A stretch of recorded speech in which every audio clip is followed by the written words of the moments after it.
MMA fighter Shannon Ritch, who has over 100 professional fights in his career, a longtime veteran of the sport. So first thing I want to ask you is, how have you been fighting for so long? I mean, that's pretty incredible in and of itself. Yeah, it's a 22-year career. I started fighting in 1991 with my first professional fight. And I'll tell you what, man, there's been some bumps and bruises since then.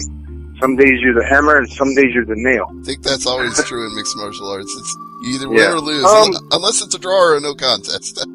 Yeah, and then if you look at my record, I've never had a draw I've had no contest, but I've never had a draw or a fight go to the third round. Everything's either in the first or second round. No, they actually have only been to the second round, I want to say 4 times. And like you said, you're either a hammer or the nail. You win or you lose, but you go out there to finish, which a lot of guys don't do that these days. We get a lot of fighters in current MMA who are trying to go out there and win on points, something that Dana White complains about constantly.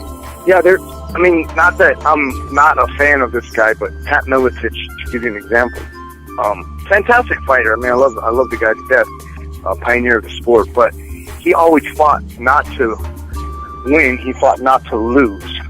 And what I mean by that is he would lay and pray, he would just kind of he didn't look like he was trying to finish the fight, it just looked like he was just trying not to lose the fight. People accuse Ben Askren of the same thing. My co-host does that all the time. He says Ben Askren just fights not to lose. He takes people down and holds them on the ground. And my response, yeah, I mean, same kind of thing as a Ben Askren. Same kind of thing. And is the guy winning? Yeah, he's winning all the fights, but man, he's boring as hell. Nobody wants to pay their money to see that. So I mean, they want to go out and see somebody get knocked out, or they want to see him get cut, or they want to, just see an exciting fight. So if you don't give them that, then the promoter may not bring you back. That's true, but one thing I always liked about Ben is that people don't like his style and they boo him vociferously, and to me, that makes his fights fun because you can't have 100 guys fight like Ben Askren, but one guy like that riles up the crowd, I think you actually can pay to bring him back just because people hate him. Yeah, I think so too, yeah. So tell us what first got you into the sport. What caused you to consider it all the way back in the 90s and decide this is what I want to do? Actually, I grew up as a wrestler. Been wrestling since I was like 5 years old. Then I saved my money. I went to Thailand, learned how to kickbox. Came back to the States, and I was taking Muay Thai from Fairtex. Fairtex came to the United States, opened up a gym. So I already had like a martial arts background. I did karate at the age of 10. So it's kind of like that was the next step, is to get into what was called at that time as NHB or pit fighting. There were no hold bar fights. We'd go down to Mexico in college, and they had these fights where they had the chickens fight, then the dogs would fight, and the people would fight. Well, if you sat there and you won your fight, you could make up to like $500. Well, in college, $500 was a lot of money. So if we could make that in one weekend, we would go down every single weekend and fight. When you say this was pit fighting, no holds barred fighting, I assume there wasn't like an official in there telling you no biting, no poking, no eye gouging, and all that stuff. Actually, at that point in time, there were no rounds, there were no weight classes, and there were no gloves. And more or less, people were standing around after the chickens and dogs would fight, and they would call out who wants to fight. You'd raise your hand, they'd bring you out, then they would match you up. And I mean, you could fight a guy that was 300 pounds, and you could fight a guy that was 140 pounds. I mean, it was like I said, no rounds or no gloves. It was bare knuckle, no weight classes, no rounds. I mean, you either won by knockout or submission. Well, and at that time, tapping out really hadn't come around. I mean, nobody knew what jiu-jitsu was at the time, so they didn't really know the tap out, but people would raise up their hand or, signal to everybody that you were done. This definitely is a precursor to UFC then, because they did have a referee and a clean cage, and I'm assuming if dogs and chickens were fighting in this thing, it may not have been completely sanitary. No, it was actually some of the fights were in makeshift bullfighting arenas.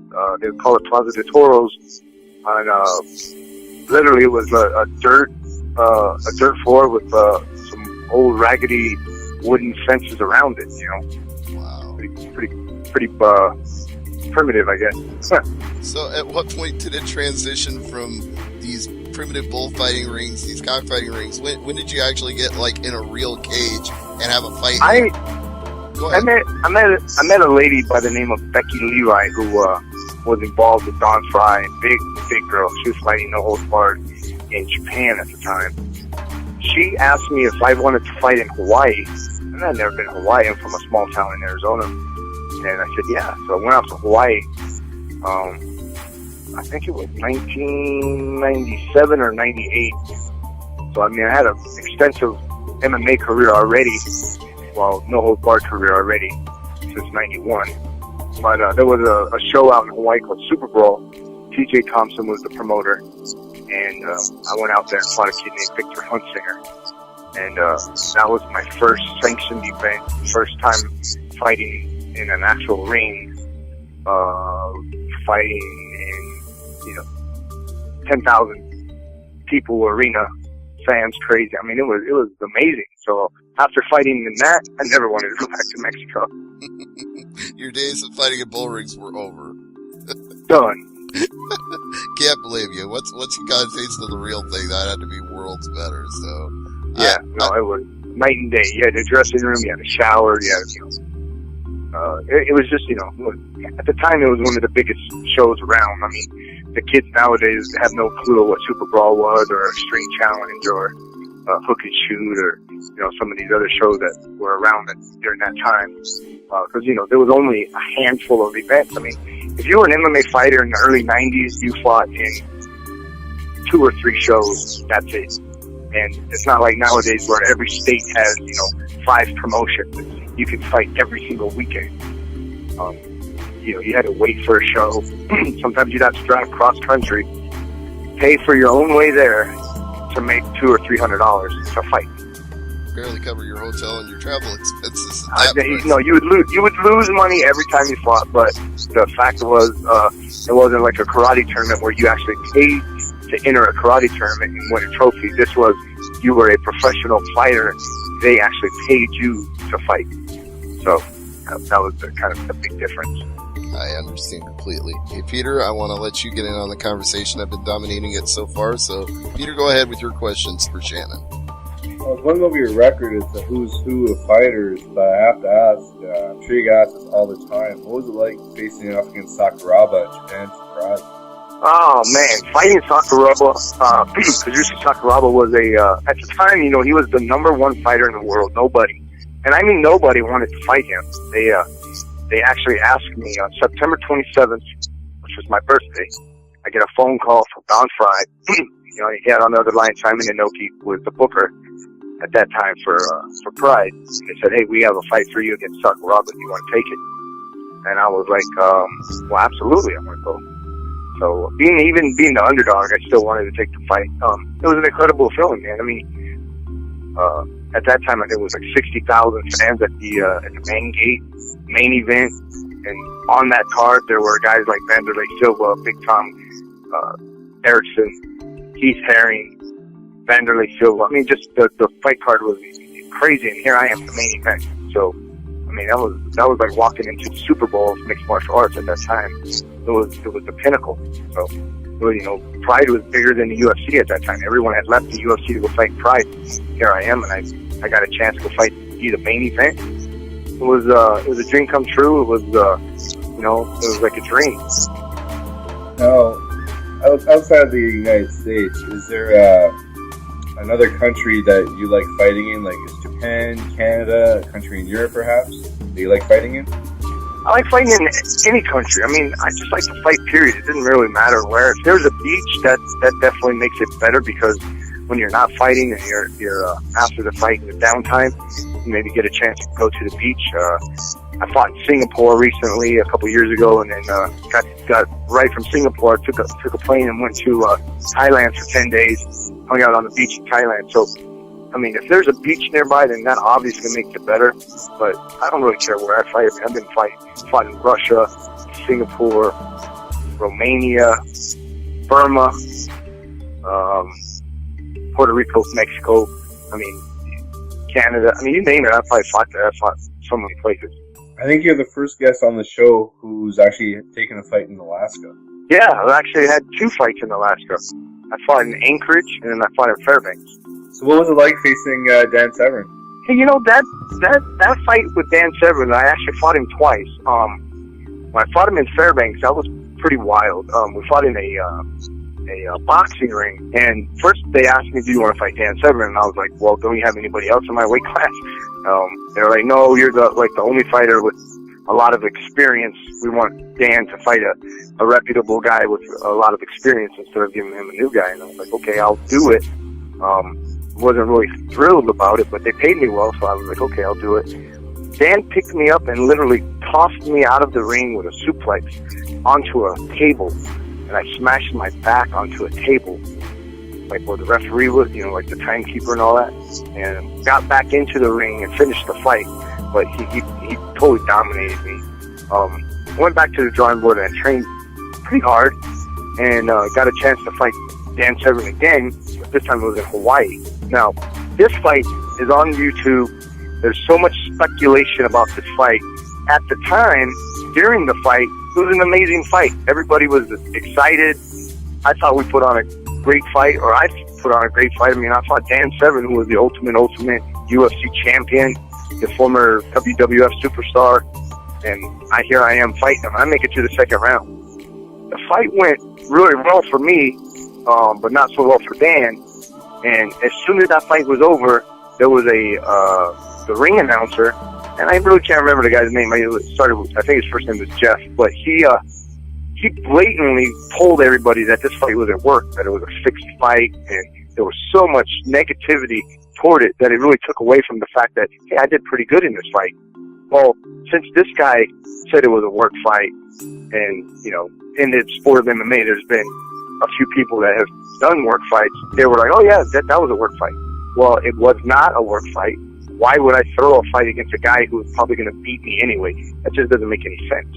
Well, actually, I want to follow up on that, because if you were gonna work a fight, which I certainly don't think it was a work fight, why would you agree to get choked out? Why wouldn't you just agree to go the distance and have him get his hand raised by points? Why, lose by decision or something. Yeah, exactly. not you wouldn't volunteer to get choked out. I don't think most people would. No, absolutely not. And, in that fight, too, when I fought Dan and out in Hawaii, if you look at his leg, I leg kicked him so hard. His leg, literally, I got pictures. His legs were black and blue. I was blowing his legs up. Like I said, I was a Muay Thai fighter. I fought in K1. I mean, I have some pretty good stand-up.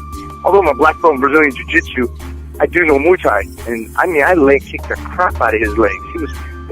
He looked horrible. So maybe that's why they say it was a work, because Dan just looked so bad.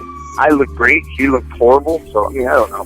But the guy's name was Jeff Weller. That was the guy's name. The back date and the backstory on Jeff Weller was Dan Severn, myself, Jeff Monson, a couple other people were all in a kind of like a nightclub after the event. Everything was fine. Jeff Weller lights up some marijuana and gets thrown out of the club. And we were kind of laughing at him, because this guy looks like a freak anyway. He's got different colored contacts in, he's got long hair. He looks like something that came out of a scary movie, like a horror movie. And we were literally laughing at him. Because we laughed at him, he then went out publicly and said that this fight was a work fight. So he had his pride hurt, and he was going out there to get some revenge by making. Yeah, I really think so, because the guys that actually commentated the fight, I talked to them and asked them, how did the fight go? What do you guys think? They said, Shannon, you did great. The fight was awesome. Everybody loved it. They were on their feet cheering. I mean, it was a great entertainment. People got their money's worth. It was a good fight. I want people to hear my side of the story, and actually, your listeners to YouTube it and watch the fight and then decide for yourself. I mean, there was a part where Dan threw me, kind of threw me, and I rolled backwards, which is, if you've done any karate or if you've done any wrestling, you know what a back roll is. Dan threw me, I back rolled and stood up. Then this guy, Jeff Weller, was really like, oh, this was choreographed. Are you kidding me? Really? So, yeah, that's just took the greatness of my performance or my fight, and threw it out the window, and now I have to go out and defend myself. And that actually cost me quite a few fights, because people were like, well, Shannon works fights. He does, he throws fights. And, that wasn't the case at all. Well, actually, that's one of the things that your manager Mac told me when we were talking about setting up this interview, is that you've got so much experience that a lot of times promoters don't want to put you on a card because you've got over 100 fights and you're way more experienced than the guys they're putting in the ring with you. Not only do I have over 100 fights, I have over 100 wins. I have 112 wins, 87 losses, 2 draws. I have over 200 fights. You're not going to see that on Sherdog because Sherdog doesn't even start counting their fights until 1998. So from 1991 to 1998, there's no record of any of my fights. And another reason is there was no internet at that time. You got to remember, this is early 90s. There was no one kept, internet records and stuff like that. So if you go to MMA TV, MMA.tv or whatever, there's one record of me there. And then if you go to Sherdog, there's another record. And if you go to Fight Finder, I mean, you go to all these different websites, there's all these different records of me. Well, okay, they all say I have over 100 fights. Okay, well, we'll agree to that. But really, my true record is 112 wins, 87 losses, 2 draws. The only guy out there that has more fights than me is Travis Fulton, and he has over 300 fights. People are like, over 300 fights? Absolutely. All his fights are pretty much, well, not all his fights are on Sherdog, but for a whole bunch of them. So there's 3 guys in the world with over 100 wins, me, Dan Severn, and Travis Fulton.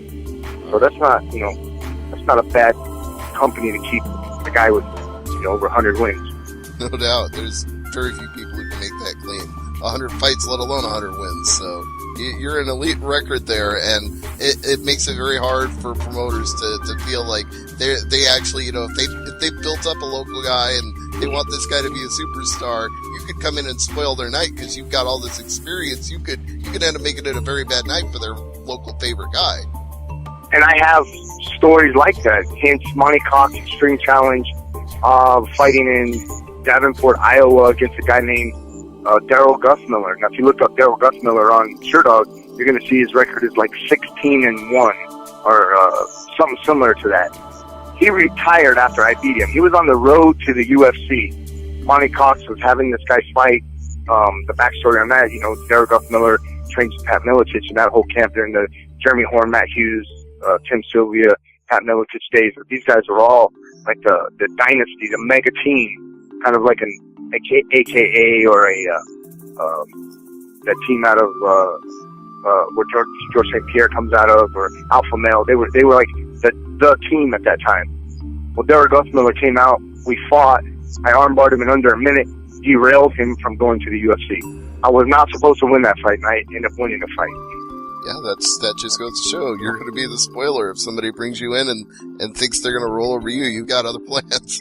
Yeah, and I'm 43 years old. I'm still fighting. My next fight's scheduled September 27th, which is my birthday. I'll be 44, but I'm fighting for King of the Cage out here in Scottsdale, Arizona. So, I'm still fighting. Last year I went 9-0, undefeated at 43 years old. Along the way, picking up 5 titles. Went out to London, picked up a title out there in Mexico, here in the United States. So, I'm having a good year. I won 3 Nagas consecutively, gi, no gi. I just won the Black Belt Division men's IBJJF at Arizona State Brazilian Jiu-Jitsu Championships. Gustavo Dantas put on that tournament. Very high-level black belts in there. I not only did I win, but I submitted everybody, so I won by submission. So my game is coming along. At 43 years old, I feel like I'm in my prime. Well, that happens. I mean, Randy Couture won the heavyweight title in his 40s, so there's no reason to say you can't do the same thing and achieve all this excellence that you have at your current age. It seems to be working well for you. I mean, and literally, don't get me wrong, I've got 87 losses, but in every single loss, there's always a learning experience. I mean, even if you win, it's a learning experience. It's a learning curve. You go out, and every one of my fights up to date has been just practice. I'm practicing for the next fight. I'm trying new techniques out. I'm working on, defense takedowns. I'm working on a submission. I'm working on an escape, or whatever the case may be. And I feel now I finally get it. I finally get it. I finally got it. So the guys that are where I'm getting ready to go fight, they better come to fight, because I'm a whole new person now. I'm not like I was 4 or 5 years ago, 6 years ago, 7 years ago, 10 years ago. I'm a new guy.